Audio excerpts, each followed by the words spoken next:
Paramashivoham Om Nithyananda Paramashivoham Om Nithyananda Paramashivoham Om Nithyananda Paramashivoham Om Nithyananda Paramashivoham Om Nithyananda Paramashivoham Om Nithyananda Paramashivoham Om Nithyananda Paramashivoham Om Nithyananda Paramashivoham Om Nithyananda Paramashivoham Om Nithyananda Paramashivoham Om Nithyananda Paramashivoham Om Nithyananda Paramashivoham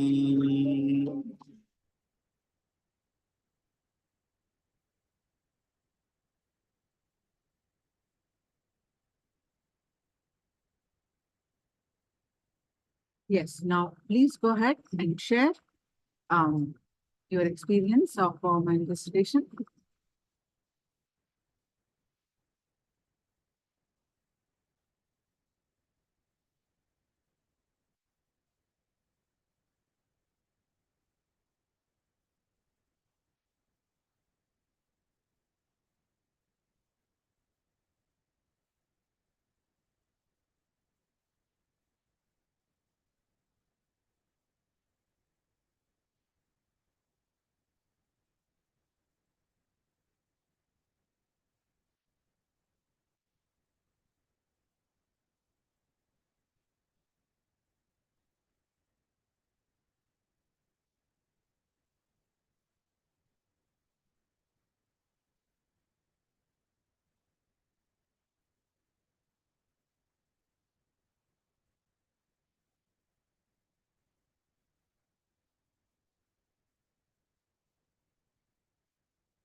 This one is great for me, at least 5 or more times in each hand.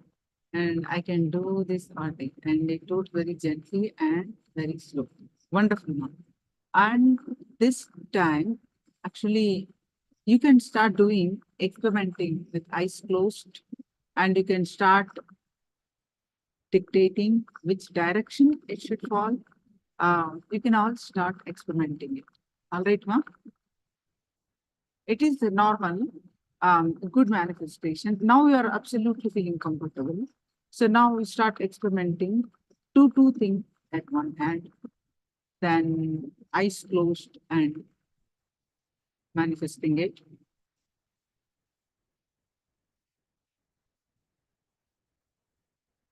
And direction.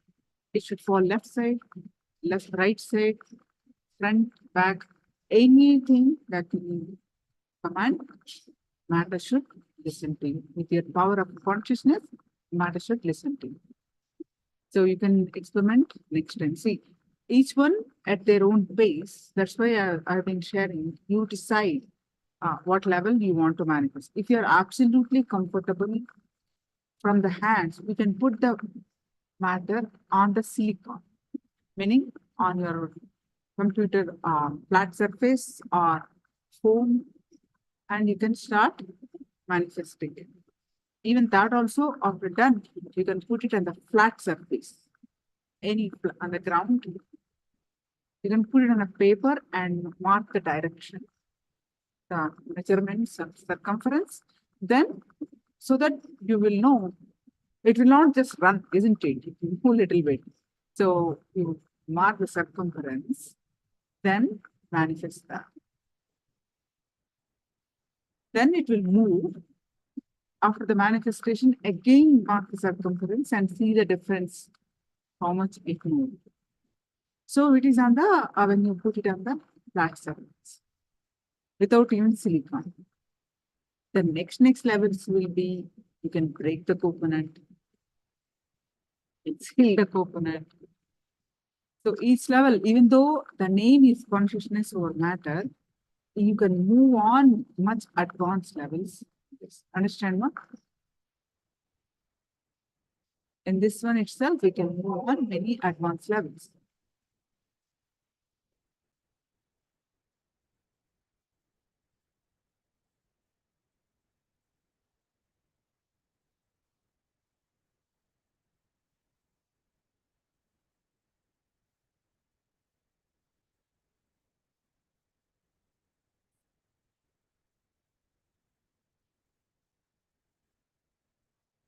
All others also, please share your experience.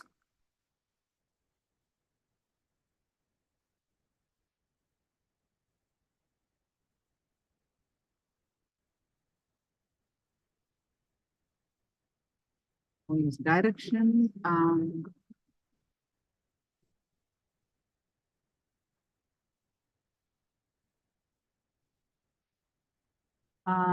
Yes, direction or another flat surface. Yeah, another silicon, another flat surface, and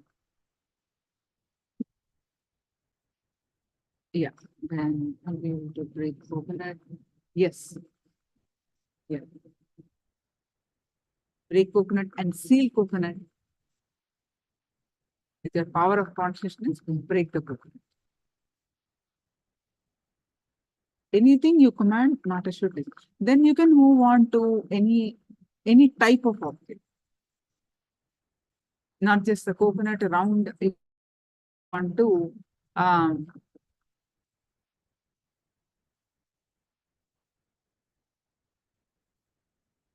any other round objects. Yeah.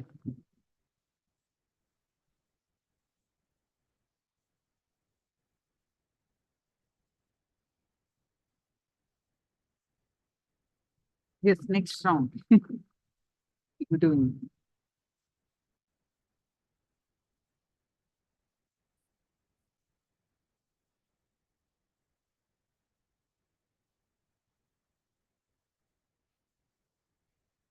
So now Energy with Ma is like, can't wait. And we too, we do it wonderful.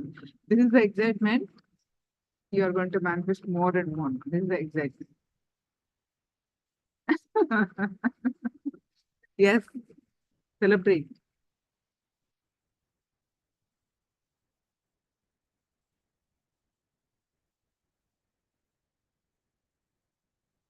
Surely.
Any questions? Please do let me know.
Do let me know if you have any questions.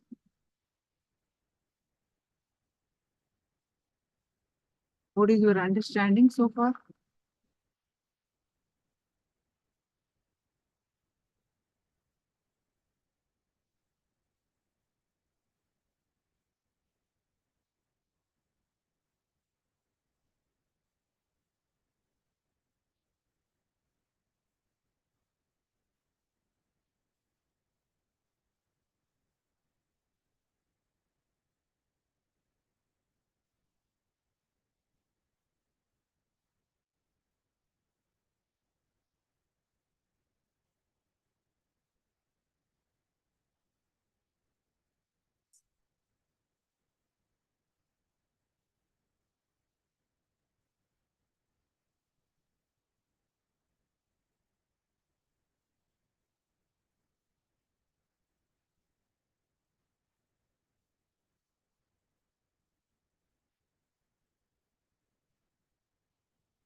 Now, I'm going to explain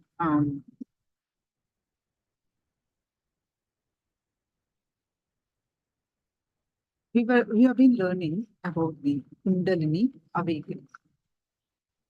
And one of the major things that awakening of the Kundalini is anything to do with the Guru, Guru's presence. There are so many methods. Even the Guru uses the different methods to awaken the, each individual's Kundalini Shakti. His presence itself awakens the Kundalini Shakti. That's what we have been learning.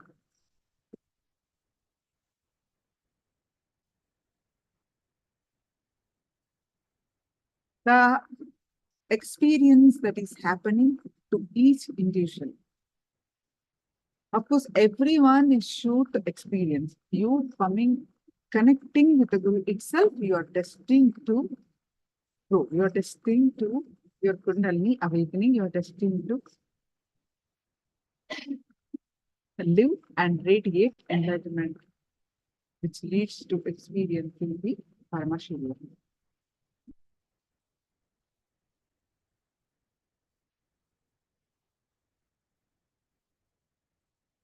To make the process faster, see how soon you get it or how slowly you get it. It's all your decision.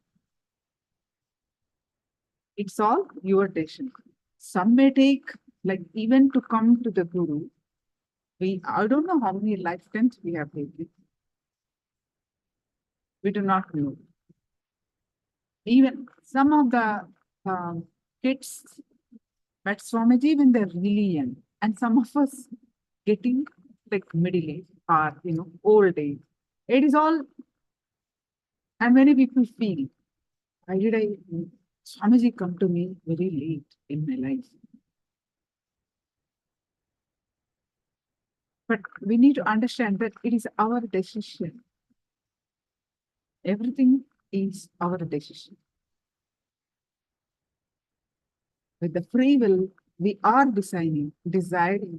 With free will, we are deciding everything for our life.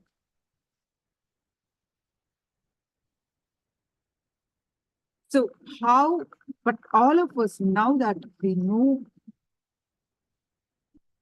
we all want to experience, live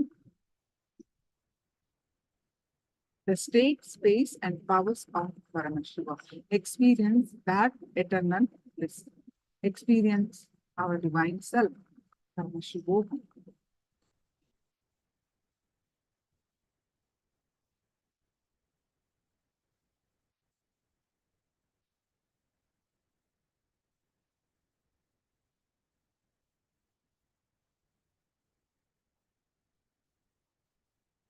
So today I'm going to share with you about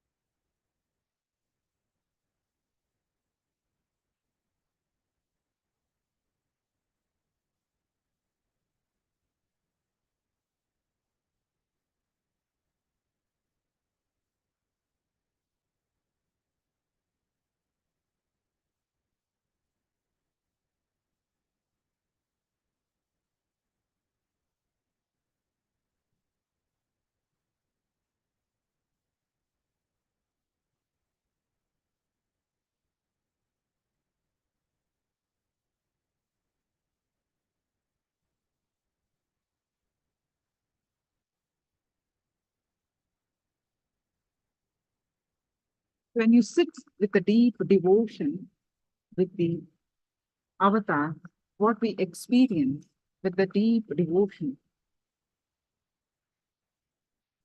you experience instantaneously the gratitude that you express, the deep devotion that you sit. When you offer the gratitude, when you express your ultimate gratitude that he has, the avatar has happened in the life. So I would like to share about the offering the Father Puja today session.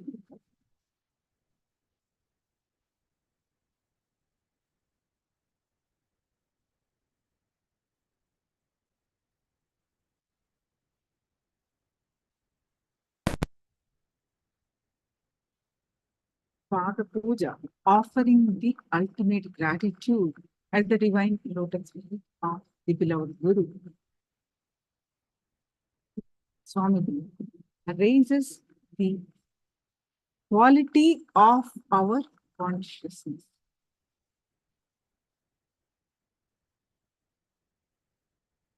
And the many have, by raising the consciousness, of course, the health happens, everything happens. The persistent diseases such as cancer, sugar, blood pressure, heart disease, even everything. They just altered, changed, transformed by the quality of your consciousness.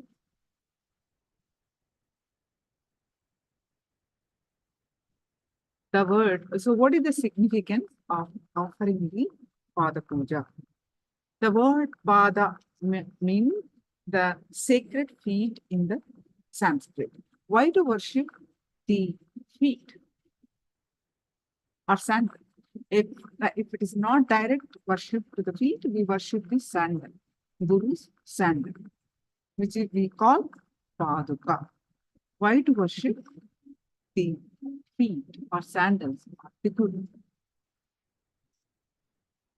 Pada means sacred feet in Sanskrit.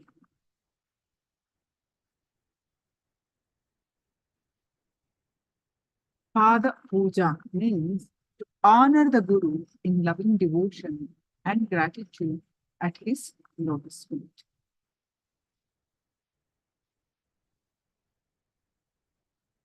Pada Puja is a mark of gratitude for the health, wealth, energy, and transformation experienced in one's life through Guru's blessings and Guru's presence.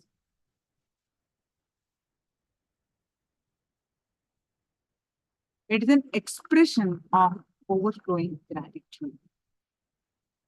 Offering Pada Puja is an expression of overflowing gratitude. When you are showered so much by the Guru, with his knowledge, with his experience, with his love, blessings, everything, simply by his presence, many changes, much transformation happen.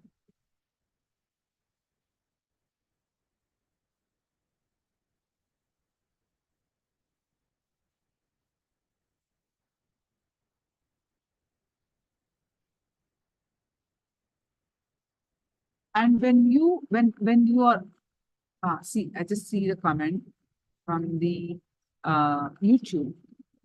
I'm just seeing the comment just now, YouTube, just sharing, just for the, I'll just, I watch his videos, it's from Lisa Chatter from Canada.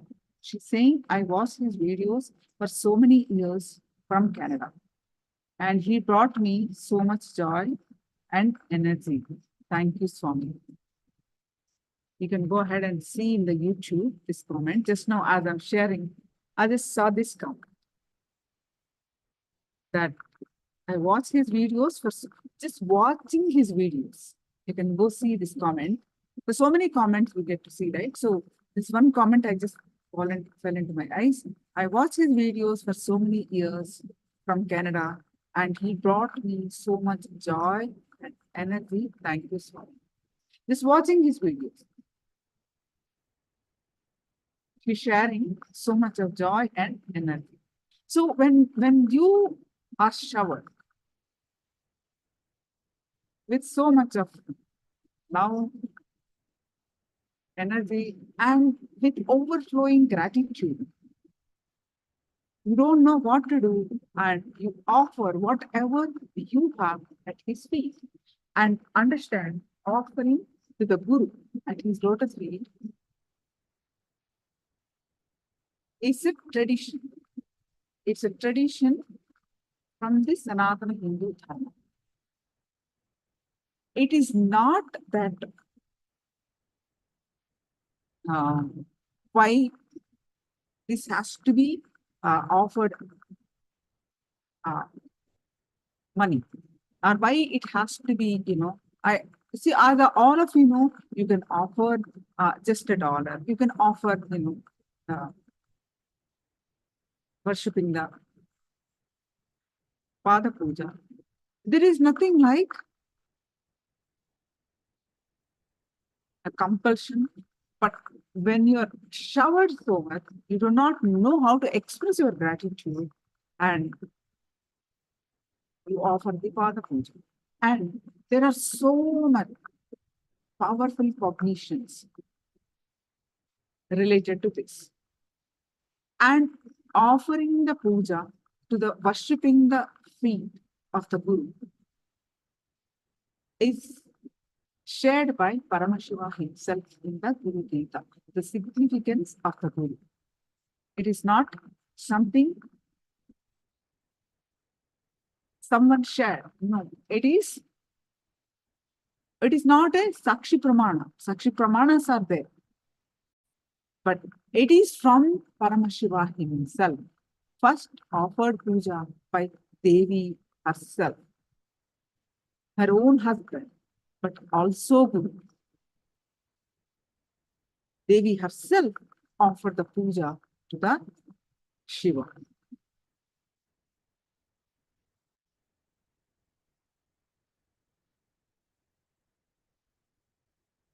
The expression of overflowing gratitude. The overflowing gratitude you pour yourself at the feet of the Master. The same way, touching Guru's feet also in the ecstasy, you always feel like offering yourself at his feet. Offering yourself at his feet. It is emotional feeling connection. Offering and touching the feet of the Guru is your emotional feeling connection. The feeling connection you have everything in life. The feeling connection to the Guru you have, you are the most blessed person on the planet Earth, and you have everything in life. You may feel, I don't have enough to offer. Put aside all those things. But you have the feeling connection, you have everything in life.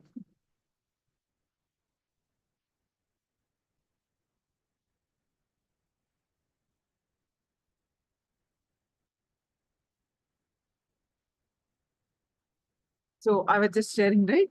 The oldest sacred ritual is Guru Pada Puja.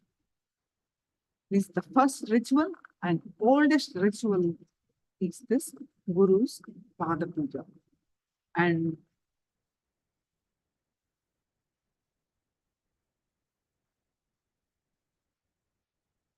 the moment the first disciple was excited, Devi Parvati, Adi Shakti, is excited with the experience given by Paramashiva. In that extraordinary gratitude, Devi Parashakti fell at Paramashiva's feet and offered Guru Puja.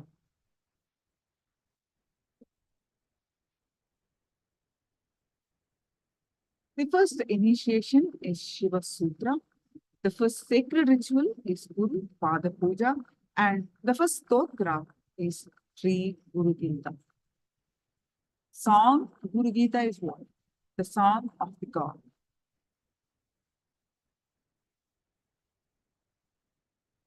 Puja Moolam Guru Padam.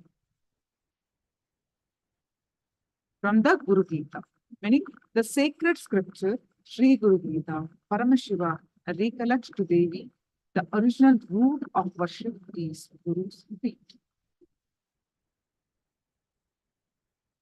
Just a moment, please.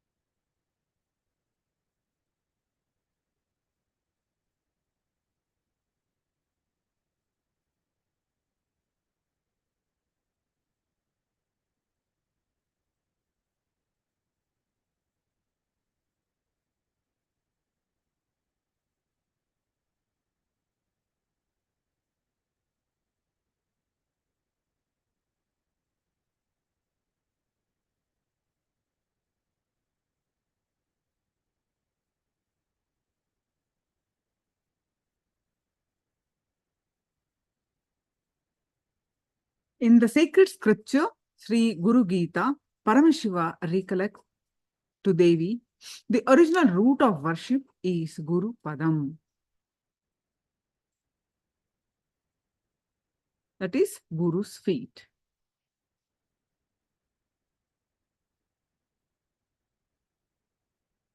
Guru Paduka Puja. Worshipping the Guru's feet is Pratyaksha Pada Puja. Pratyaksha means direct. And Pada means, as you learn, feet. Offering the worship directly to his feet is Pratyaksha Pada Puja. We call PPP, Pratyaksha Pada Puja. And we can also offer the Guru Paduka Puja, offering the worship to Guru's sandal.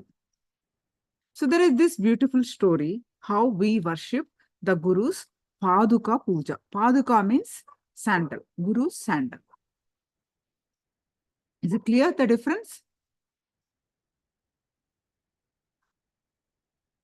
Bhagavan Vishnu has got a Shankha, the conch, chakra, the disc, and the padukas, sandals.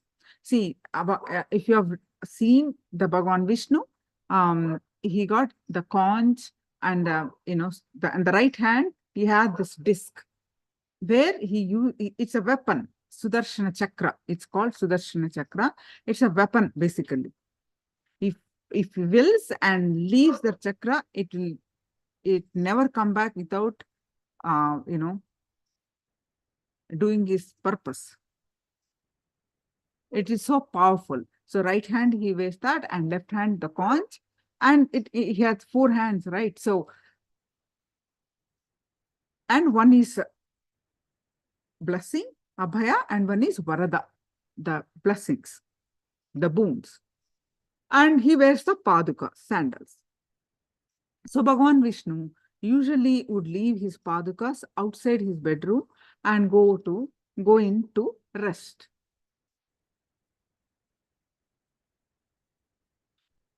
So one day, Shankha, the conch and chakra, look at the Padukas and laugh.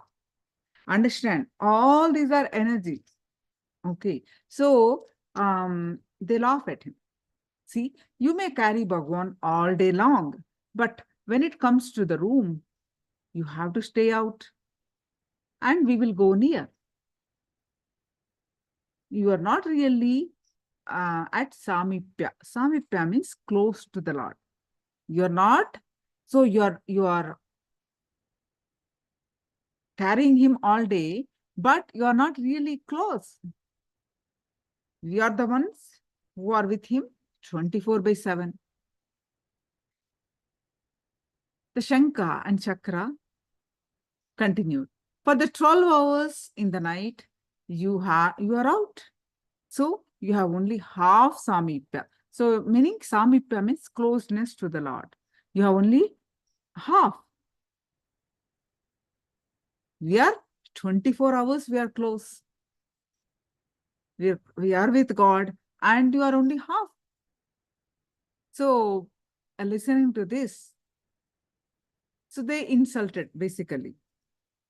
Listening to this, Bhagwan Vishnu Padukas replies, all right, what I can do, whatever Bhagwan wants, let it be. The next morning, When Bhagwan Vishnu came out of his room, Paduka asked him, Bhagwan, Shankha and Chakra are making fun of me. Is it true that you are angry with me that I have only 50% Samipya Mukti? Meaning, when we are close to the Bhagwan, that is the liberation itself. So, you're angry with me? I am only half. What mistake have I made? Listening to Paduka, Bhagwan Vishnu laughs and says, attitude and time does not mean that you are unimportant or they are important. Attitude and time do not show favoritism. I have no favoritism. Each of you have a different place, work, and things to do.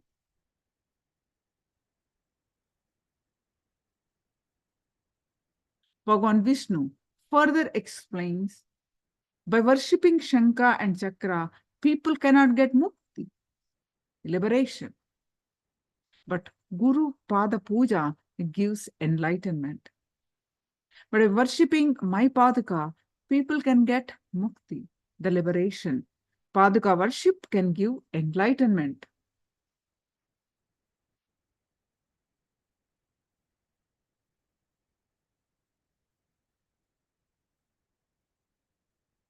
Bhagwan Vishnu explains, Chakra and Shankha have their own separate role. Worshipping them cannot give liberation. Your place is different. Only by holding you, people can attain moksha, the liberation. Bhagwan Vishnu, however, further stated that since Chakra and Shankha have made fun of the Paduka, let them be born on planet Earth and worship my Padukas for 14 years. Shankha and Chakra take birth as Bharata and Shatrugna and worship the Padukas of Lord Rama for 14 years when he is in the exile in the forest.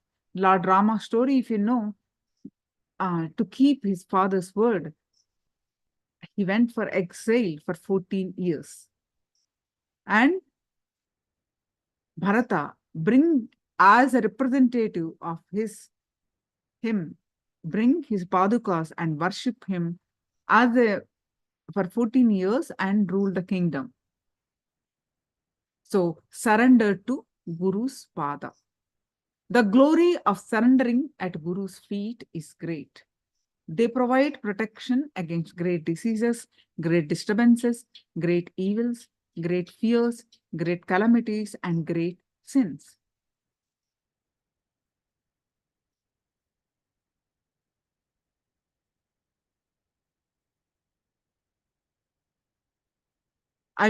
There are so many beautiful verses in Guru Gita, and verse 27,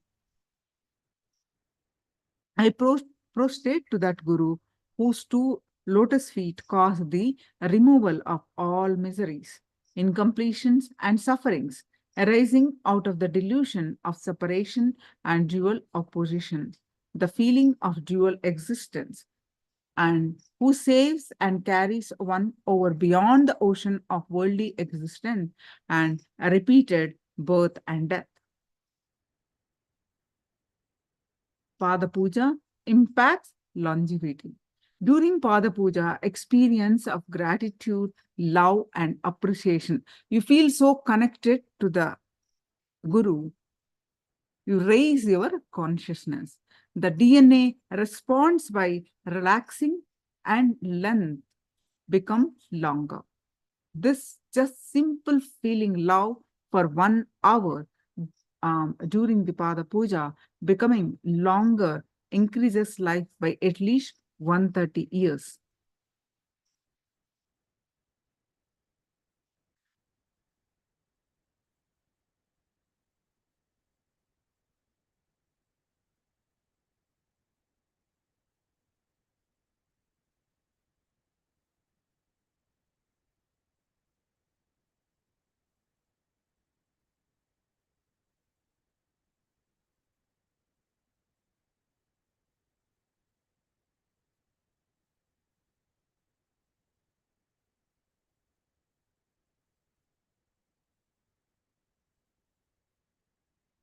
Of course, we just learned the major diseases also gets cured.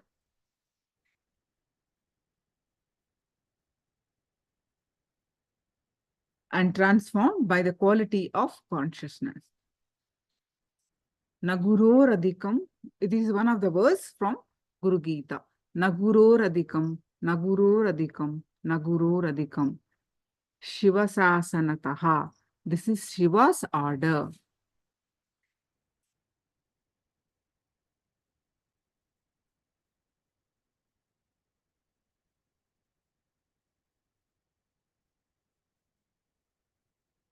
Shivasasatanaha means this is Guru's order. Nothing more than Guru, nothing more than Guru, nothing more than Guru. This is Shiva's ordainment.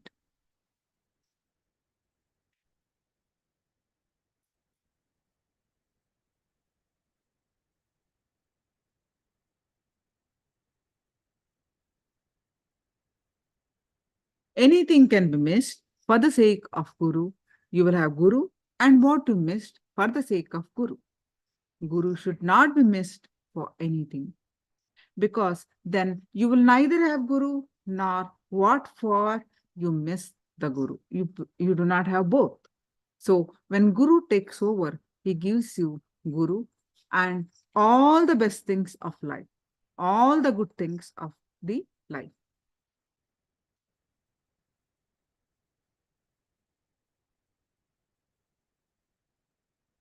So I worship the Guru's 2 feet, which are within the reach of speech, thought, and contemplation, and which have different lusters, white and red, representing Shiva and Shakti. Dhyana moolam Guru Murtihi, Puja moolam Guru Padam, Mantra moolam Guru Vakyam, Moksha moolam Guru Kripaha. The root of meditation is the Guru's form, and the root of worship is the Guru's feet, and the root of mantra is Guru's word, and the root of liberation is the Guru's grace.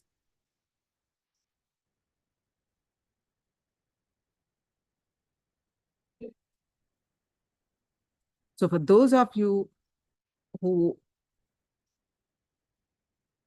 whenever you get an opportunity, offer Pada Puja. As you have learned the significance, whenever you get the opportunity, you do not miss for any other thing to offer the Pada Puja. Anything to do with the Guru liberates you. The Sanchita karma, the lifetime, the piles of karma that we have, the Guru's grace will liberate.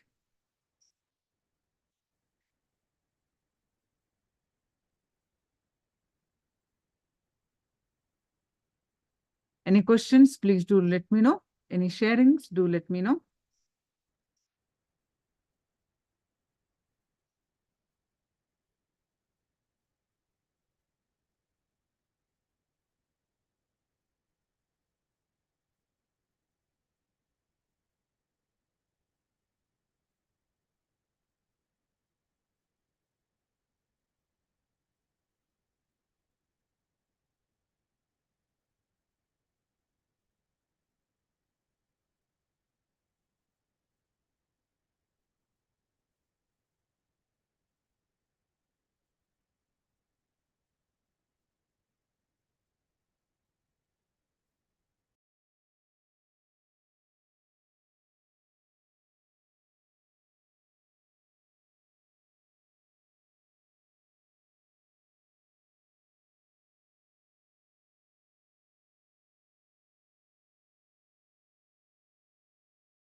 Now, as we're waiting for the darshan feed, we will learn something more on the Kundalini awakening.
I think pretty soon the darshan preparation starts. Any questions, any discussion, please do let me know.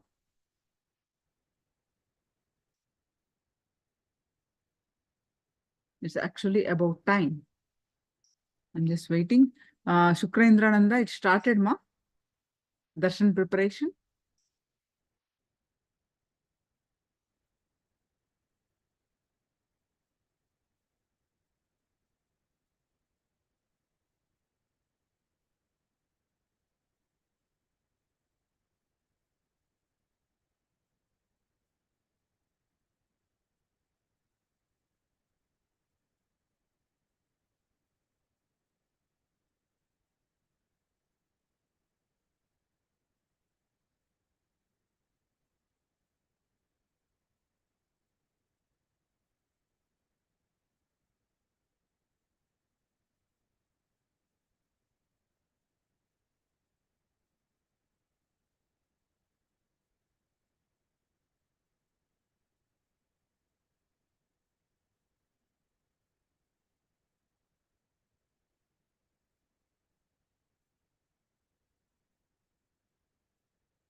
Now we'll have some question and answers on Kundalini awakening.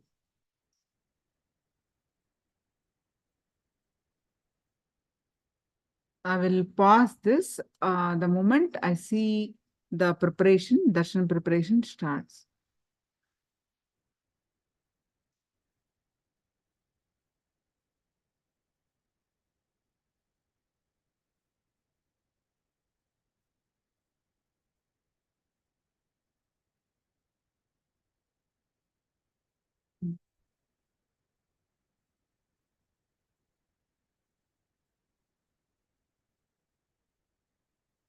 The question answers on love, sex, and Kundalini awakening.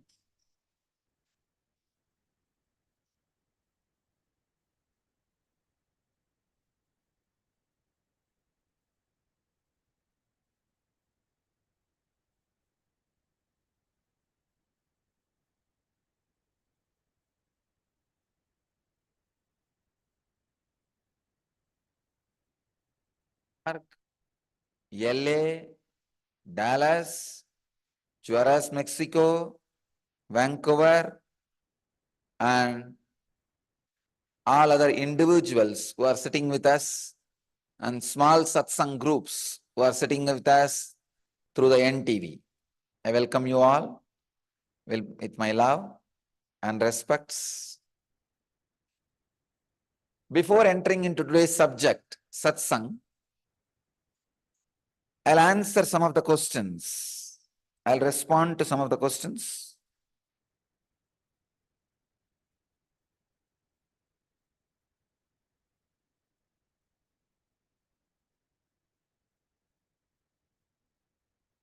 It's a question from Vanaja, New Jersey Satsang Center Coordinator. I had an epiphany coming home from NSP today. I asked you yesterday if I could help heal people, and you gave me your blessings. I realized today there is so much more involved. I want to be able to talk to trees, insects, people in their own language, mountains, flowers, my car, animals, absolutely everything. When I do a healing, I want to be able to see inside their body, are framed to see what diseases they need to self-heal. I want to see the CNS and be inside the bark of a tree and communicate and listen to everything. I also want to be able to download any information from the cosmos, so I have clinical evidence to support my findings and speak intelligently with all of God's creations. I want to be able to understand how they feel, see what they need to survive, and most of all, I want everything, including tables and chairs, to trust me to help them. I want to be one with nature. This sounds beyond logic and little crazy, but I know in my heart, this is the meaning behind my name and the path that you have chosen for me. Am I right? The answer is yes. Please give me your blessing. I am so excited about this. Vanaja, answer is yes. The way is constantly heal and unclutch. Healing. Our healing process is based on love. So when you radiate love, love is the emotion which is immediately reciprocated by cosmos. Sex is the emotion which is immediately contradicted by cosmos. Please understand. Love is the emotion which immediately responded by anything in the cosmos. When you feel love, within few moments you will see it comes back to you from the cosmos. Immediately cosmos responds to it. The tree, the flower, mountain, the nature, everything responds to it. The sex, even your own body will be against it. See, when it is awakened, even your own body immediately will resist. Our whole healing process is love-based. So understand, it is completely love-based. So continue intensely, radiate love. You will see and experience whatever you are asking. Next question from Nithyananda, LA Vedic Temple. Last night's satsang and this morning's repeat of it via NTV, you were giving us a strong Kundalini experience. I experienced a very intense shaking from root to crown, and at times I was levitating while I watched from home this morning. I then had to go to teach yoga class, and during one pose I had to stop because I thought it would take me back into the spiraling movement which could lead to levitation. Also, the 5 senses are shifting. All the 5 senses are different, and it is not all that easy to relate to life around me. So is it better to withdraw while the shift is going on, or should I just move with the flow of everyday life activity, even though it feels strange and different? Are we bound to have public displays of spontaneous activity like levitation? Every day I give so much gratitude for what you are giving us all. If only everyone knew the great gift you are sharing. Nityatma, you need to understand two things. First, what you are going through now, the senses are shifting. Actually, today exactly this is the same sutra Patanjali is giving us. I'm going to express. When the senses are shifting, because of levitation and Kundalini experience, it is good to withdraw at least for 3 months so that your body gets completely matured, established in Kundalini. Please understand, yogic body is made of unclutching, intense tapas, Kundalini and protein.